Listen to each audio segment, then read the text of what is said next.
अंजू सिंह जी नैनीताल से। राधे राधे, प्रणाम महाराज जी। आपने गरुड़ पुराण पर बोलते हुए पिछले सत्संग में काफी भयावह विवरण किया है। श्रीमद् भागवत पंचम स्कंद नरकों का वर्णन कौन बोल रहा है? गरुड़ पुराण से नहीं, श्रीमद् भागवत पंचम स्कंद नरकों का वर्णन श्री सुखदेव जी महाराज परीक्षित को कह रहे हैं। भयावह क्या? जैसे कर्म किए जाते हैं, भयावह कर्म किए जाते हैं तो उनका फल भयावह होता है। जैसे कोई कहता है, आप आगे प्रश्न करना लेकिन वो बात आ गई कह रहा हूं, कोई कहता है अरे नरक वरक नहीं होते। जब सामने बिल्ली होती है ना, कबूतर कहता है कोई बिल्ली बिल्ली नहीं, एक ही झपेटा में उसका हिसाब हो जाता है। तुम्हारे कहने से होगा।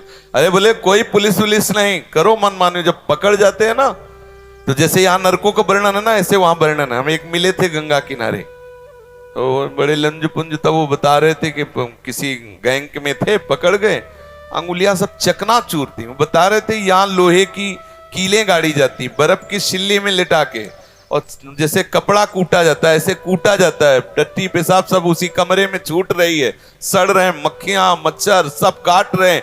अरे बोले सब झूठी बात, तो करके देख लो।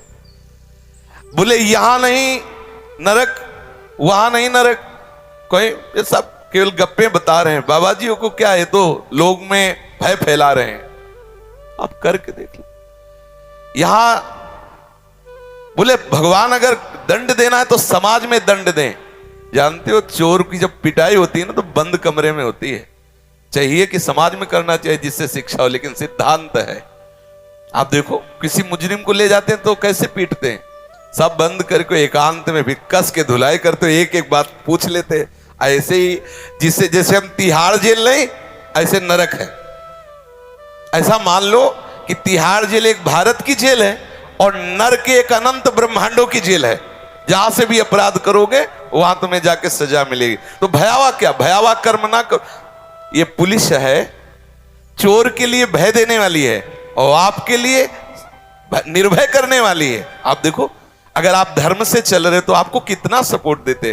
वो बेचारे धूप में भी खड़े हैं, आपकी गाड़ी निकलवा रहे हैं, वो सब संयम बता रहे हैं जिससे आपको कष्ट ना हो। रात में वो गश्त लगा रहे, जब आप सो रहे होते हो तब वो पूरा दौड़ भाग कर रहे होते हैं। क्या पुलिस भयावह है? पुलिस सुख देने, लेकिन भयावह किनके? जो रात में सेंध करने वाले हैं, वो हारन सुन के ही मोहल्ला छोड़ देंगे, उनको भय लगेगा। भयावह उनके लिए नरक है जो भगवान के सिद्धांत के विरुद्ध आचरण करते हैं। नहीं, नरक और भय ये भक्त की नजर में है नहीं। वो तो मांग कर रहे हैं, कह रहे हैं यत्र यत्र मम जन्म कर्म भी नारके परमे पदे थवा। भक्त तो मांग कर रहा है कि चाहे नरक भेज दो चाहे परम पद भेज दो, मुझे कोई परवाह नहीं, क्योंकि आप हमारे हृदय में हैं। बस खास बात है, आपका चिंतन हो रहा, आपका सुमिरन हो रहा, आपके अपनेपन में, चाहे नरक भेजो चाहे जहां। जे जोनि जन्मो कर्म बस तहा नाथ पद अनुरागो। आपके अनुराग से युक्त तो किसी भी योनि में जन्मे। आगे प्रश्न कीजिए। भयावह विवरण किया गया है। पाप कर्मों का पहले भी प्रभु जी ऐसा सुना गया है। प्रश्न ये है कि वो दंड बहुत ज्यादा हैं और फिर जन्म लेने के बाद जो हम भूल जाते हैं और फिर वही विकार घेर लेते हैं। 5 मिनट का बलात्कार, 5 मिनट का, पूरे जीवन की जेल, और इतने से ही मुक्ति नहीं हो गई, इसके बाद भी कुछ होता है। इसीलिए डरो, भयभीत हो और धर्म से चलो। कोई खिलवाड़ थोड़ी है। तुम खेल वो एक ने कहा कि अगर हम मांस नहीं खाएंगे तो हमारे अंदर बल नहीं आएगा, ऐसा नहीं आएगा, वैसा नहीं आएगा। बनो बलवान, वहां एक से एक बलवान तुम्हारे होश ठीक कर देंगे। जैसे तुम यहाँ जीवों को खा रहे हो ना, तुम अपने बल पुष्टता, शर्म आनी चाहिए। कैसे कैसे राक्षसी स्वभाव के लोग हैं। अरे मांस, बोले तुम भी तो मूली हो, गाजर पाते हो, उसमें भी तो जीव है। ये हमारे लिए विधान है, शास्त्री कानून है कि तुम पा सकते हो।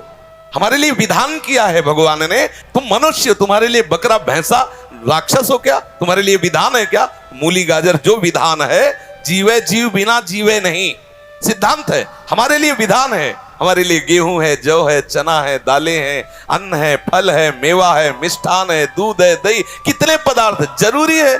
जिंदा पशुओं को जलाओ और खाओ तो राक्षस बनो, तो तुम जाओ भोगो जाके। कानून का मतलब क्या? देखो, एक स्त्री है जिसका पाणी ग्रहण विधान से करते हैं, उसको हम अपनी पत्नी रूप में स्वीकार करते हैं। बाजार में घूमो, कोई विरोध नहीं।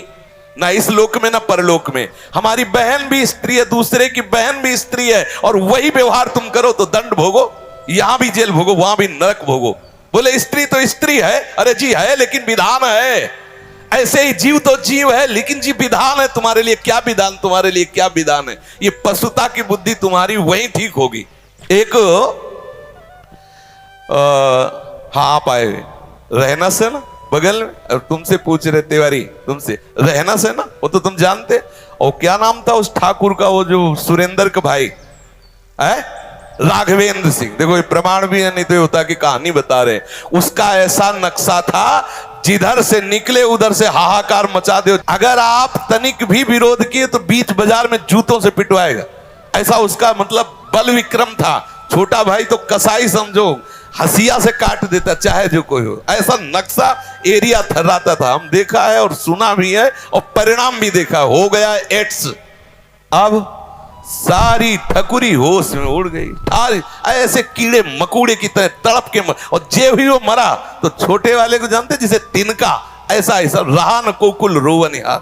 तो क्या ये कर्म का हिसाब हो गया क्या? नहीं नहीं, ये तो ब्याज है। हिसाब तो आगे होगा, मालिक करेगा हिसाब। इसलिए ये मत माने कोई कि अरे भाई कर्म तो बहुत छोटा, विधान विधान है। हाँ, एक उपाय है।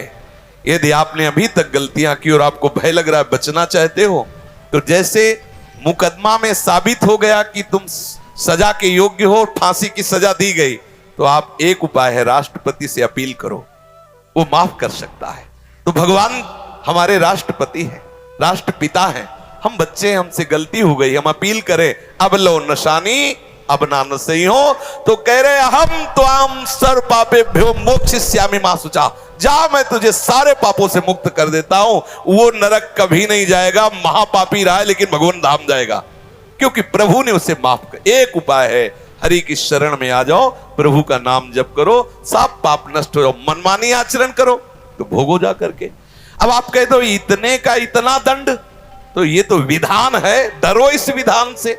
अब कलयुग का प्रभाव बढ़ता जा रहा है। बोलेगा शास्त्र वास्त्र कुछ तुम्हारे कहने से होगा। अभी कुछ ही दिनों के पहले की बात है, यहां बैठ के ऐसे तर्क करते थे, हम मुस्कुरा देते थे। देखो अभी आप खड़े हो, हमें मां बहनों की गालियां दो तो हम हाथ जोड़ेंगे, अंदर से सोचेंगे प्रभु हमारे धैर्य की परीक्षा दे रहे, मुस्कुरा देंगे।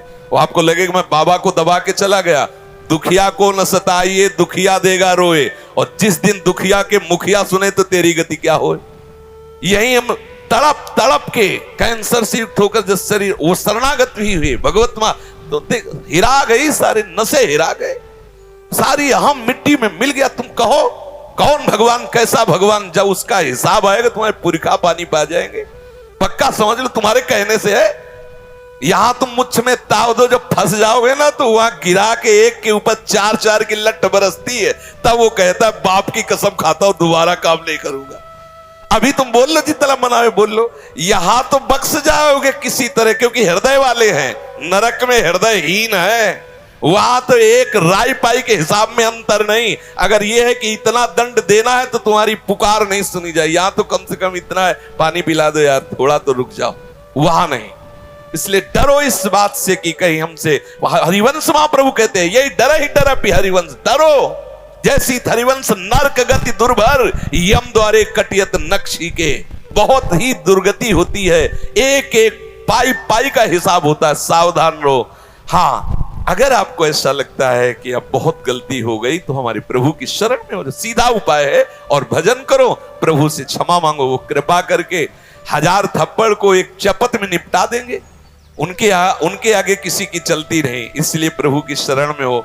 रत्नाकर जैसे डाकू को ब्रह्म ऋषि वाल्मीकि बना दिया, बिल्वमंगल वैश्यागामी को बिल्वमंगलाचार्य बना दिया, अजामिल जैसे वैश्यागामी पापाचारी को भागवत में उनका यश गाया गया। इसलिए हम प्रभु के नाम रूप लीला धाम पर विश्वास करें और भजन करें। नरक का भय हमारे लिए पक्का है यदि भजन नहीं किया, भगवान का चिंतन नहीं किया। कहने से कुछ नहीं होता कि ये जी क्या होता है।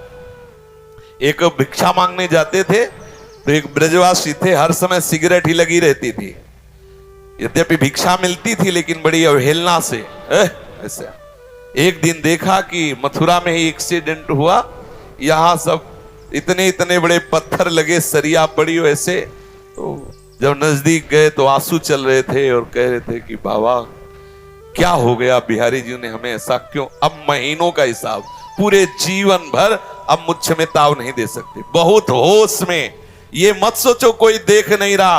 आज तुम बुरा कर रहे हो तो तुम्हारे पुण्य खर्चा हो रहे। जिस दिन तुम्हारे पुण्य खत्म हुए, अभी का पाप और पीछे का पाप मिलेगा, कोई त्रिभुवन में नहीं जो तुम्हें बचा सके। फिर सब हाय हाय मचता रहता है।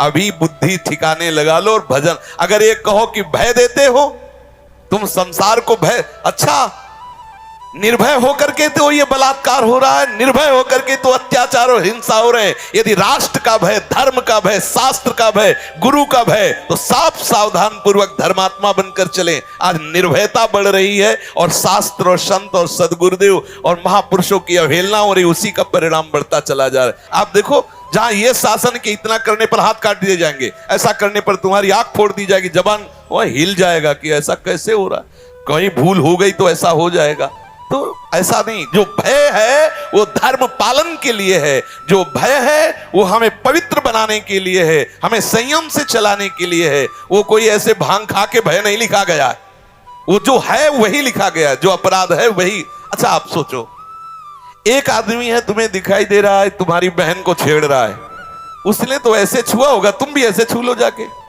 छेड़ने का मतलब उसने ऐसे छुआ और मुस्कुरा दिया, तो तुम भी छू के मुस्कुरा दो। लेकिन तुम क्या करोगे? 4 लोग मिलकर 50 जूते मारोगे गिरा गिरा के। तो इतना बड़ा दंड ठीक था क्या? हम आपके प्रश्न का उत्तर कर रहे हैं। इतना, अरे उसने ऐसे छू के मुस्कुरा दिया था, तुम भी दोनों तरफ छू लेते, मुस्कुरा देते। लेकिन ऐसा नहीं करते, गिरा के 50 जूता मारते और वो चलने लायक नहीं रहता। क्या हुआ? बोले इतने से मुक्त कर देते। बोले नहीं, फिर पुलिस को देते, फिर वहां हिसाब होता है अलग। तो आप सोच लो, इतनी चेष्टा का ये है, तो हमारी तुम्हारी जो चेष्टाएं गुप्त रूप से हो रहे हैं, उनका परिणाम कितना लंबा आएगा। इसमें कोई भी गुंजाइश नहीं है मनमानी। जो चाहे बोलो, चाहे भगवान को गाली दो, चाहे हमें गाली दो, चाहे शास्त्र को गाली दो, जब परिणाम आएगा तो तुम्हारे पुरखा तृप्त हो जाएगी, ये पक्की बात है।